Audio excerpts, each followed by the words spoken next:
Oke, kita langsung menuju ke Mas Seno, masih bicara soal strategi last minute dari PDI Perjuangan. Ketika kemarin sebelum pendaftaran ke KPU, Mas Seno, apakah memang terjadi perbedaan pandangan di internal PDI Perjuangan mengenai sosok-sosok yang akan diusung dalam pilkada, Mas Seno? Kalau dinamika demokrasi itu biasa saja ya di dalam internal partai sebelum ada keputusan. Tapi bahwa komunikasi politik secara formal itu terjadi dengan Pak Anies, itu maksud orientasinya adalah hanya Jakarta. Jadi bukan Jawa Barat, dari awal begitu. Ada pencocokan-pencocokan concern, persoalan kita berbagi cerita tentang kesamaan situasi yang kita hadapi, di mana ada intervensi kekuasaan di sana, termasuk pada saat Pilpres. Lalu setelah Pilpres itu kita lakukan dalam rangka pencocokan platform terkait dengan Jakarta. Iya, pernah kita jajaki, meskipun pada akhirnya keputusannya tentu di Jakarta kita memprioritaskan kader Pak Pram dan Bang Rano, tapi bukan di Jawa Barat. Jadi itu nggak ada persoalan itu. Maka kalau bicara ada intervensi kekuasaan di Jawa Barat, itu dilakukan dengan memposisikan kita seakan-akan kita membangun sebuah upaya komunikasi dengan Pak Anies untuk di sana, di Jawa Barat secara formal, lalu semua proksinya bersuara, bergerak, dan kita ditempatkan pada situasi seakan-akan kita membatalkan sesuatu. Padahal bukan begitu. Memang dinamika begitu cepat, informasi jadi simpang siur, karena terjadi dalam 1 kali 24 jam. Mas Seno. Tapi prinsip dari kan tidak begitu. Jadi gini Mbak, kalau kami guyonan teman-teman begini, yang bisa bikin plot twist ternyata bukan cuman Raja Jawa, yang bisa bikin plot twist ternyata kita juga bisa di titik-titik akhir. Oke, Mas Seno, tapi artinya Mas Seno membenarkan ya bahwa ada dinamika pandangan yang berbeda di internal PDI Perjuangan mengenai sosok yang akan diusung ya Mas ya? Ya itu kan biasa, artinya siapapun yang akan kita usung sebelum ada keputusan ya boleh saja aspirasi itu masuk dari mana saja. Tetapi persoalan nama-nama yang muncul, misalnya ada Kang Ono di sana yang sudah lama misalnya bicara akan maju, lalu kemudian dengan pertimbangan macam-macam akhirnya Pak JJ sebagai Bupati Pangandaran yang kita anggap punya pengalaman birokratis, dan Kang Ronald di sana. Jadi itu biasa, perbedaan-perbedaan semacam itu diskusi lah ya sebelum nanti ada keputusan. Maka saya rasa itu jadi satu hal yang wajar kemarin kalau dalam konteks itu. Oke, baik, kita menuju Prof. Burhan. Prof. Burhan, kalau memang ada dinamika di internal PD Perjuangan, tadi yang disampaikan oleh Mas Seno, perspektif atau psikologis dari PD Perjuangan, kenapa kemudian memprioritaskan kader internal yang akan diusung atau diusung di pilkada itu kenapa? Apakah memang karena untuk faktor kotel efek ekor jas ke partainya ketika nanti dalam pertarungan pilkada atau gimana, Prof? Ya, ini ya, untuk mengetahui lebih jauh tentang pemikiran PD Perjuangan, memang nggak bisa dilepaskan dari pemikiran Ibu Mega. Karena beliau veto player utama ya dari partai.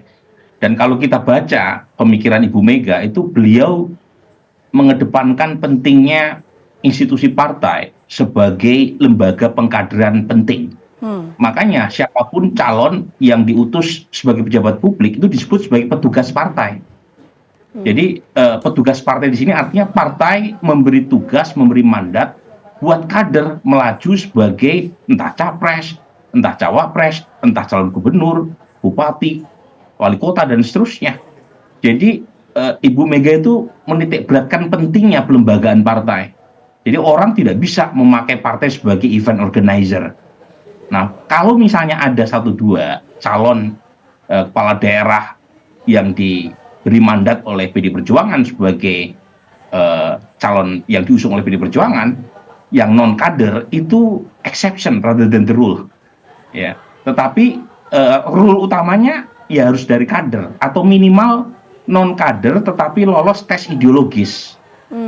Atau yang berikutnya, kadang-kadang Ibu Mega memberi kayak semacam tanda kutip ya, affirmative action buat perempuan. Nah, itu juga tetap meskipun bukan kader PD Perjuangan, dan itu bisa menjelaskan misalnya dalam kasus Banten, ya, PD Perjuangan mendukung Airin, apalagi di Banten tidak ada kader PD Perjuangan yang kuat secara elektoral. Jadi ada banyak pertimbangan, tetapi poin saya untuk kasus Jabar ya, saya sendiri terus terang Vita itu bingung ya, meraba apa yang terjadi selama 1 hari terakhir ya. Karena informasi yang disampaikan antara Mas Anies, antara Pak Ono, antara Mas Hasto, bahkan antara Pak Tom Lembong itu beda-beda kan? Iya. Misalnya kalau kita mendengar alasan dari Mas Anies, itu alasannya adalah tidak ada aspirasi dari warga Jabar beliau diminta oleh warga Jakarta maju di Jakarta, bukan di Jawa Barat, dan karenanya dia tolak.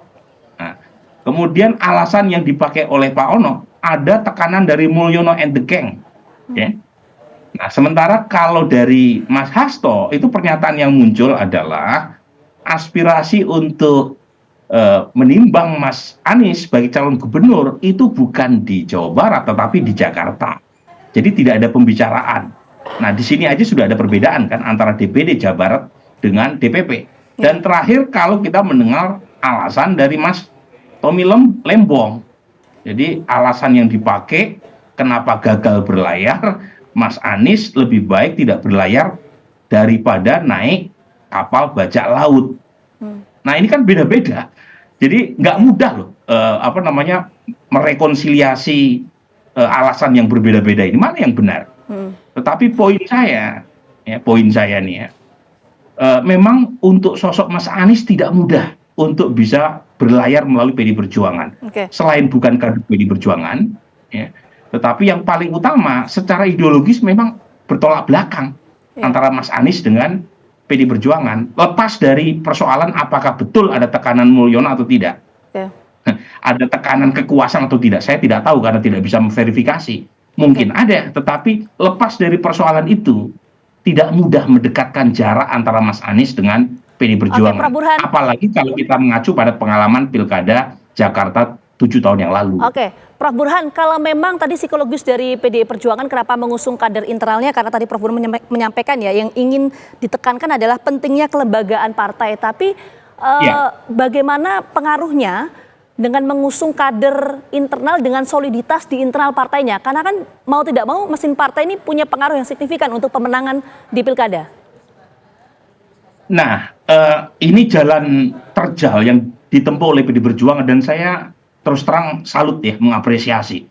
Karena memang gunanya partai ya sebagai proses kaderisasi. Ya. Meskipun tidak mudah kalau kader yang diusung itu elektabilitasnya terlalu minimal.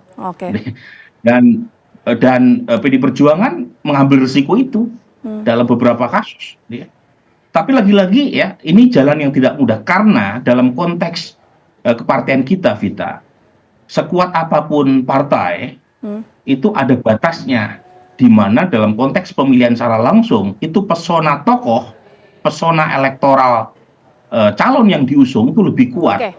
Apalagi waktu yang tersisa buat pemenangan itu hanya 2,5 bulan sampai bulan November. Pak Jokowi waktu diputuskan 2012 itu 5 atau 6 bulan sebelum Pilkada. Jadi ada waktu. Dan jangan lupa waktu itu geografi Jakarta kan kecil ya, tidak terlalu luas. Jadi ketika dikeroyok rame-rame oleh kader PDI Perjuangan bisa ya menyukseskan Pak Jokowi, tetapi di wilayah yang luas tidak mudah buat mesin partai untuk mengaktifasi apapun itu jalan ninja. Tapi kita sama-sama melihat bagaimana dinamika politik 2,5 bulan menuju kontestasi Pilkada. Sekali lagi terima kasih banyak Prof Burhan, dan sebelumnya ada Mas Seno atas waktunya sudah bergabung bersama kami. Sehat selalu.